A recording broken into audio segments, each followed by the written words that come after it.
In a move to revive the seaplane operations in the country, to give further impetus to seaplane operations, government is all set to come up with the detailed guidelines for seaplane operations.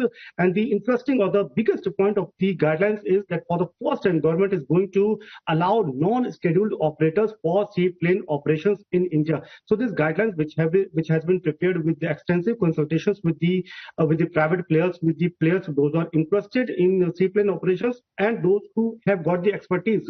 The extensive consultation has been done. So a couple of interesting or the important points for the upcoming guidelines will include that the non-scheduled operators will be allowed for the seaplane operations in the country. As of now, the guidelines which are there that gives permission only to the scheduled operators to operate seaplanes. For example, SpiceJet is one prominent name. But now the doors will be open for non-scheduled operators.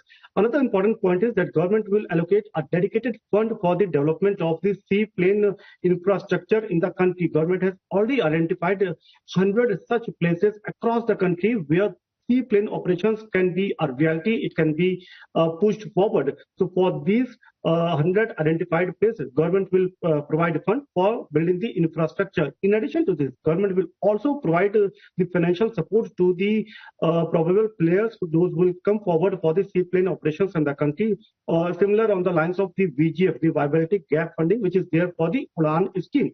So these are a couple of important things which will be a part of the upcoming guidelines.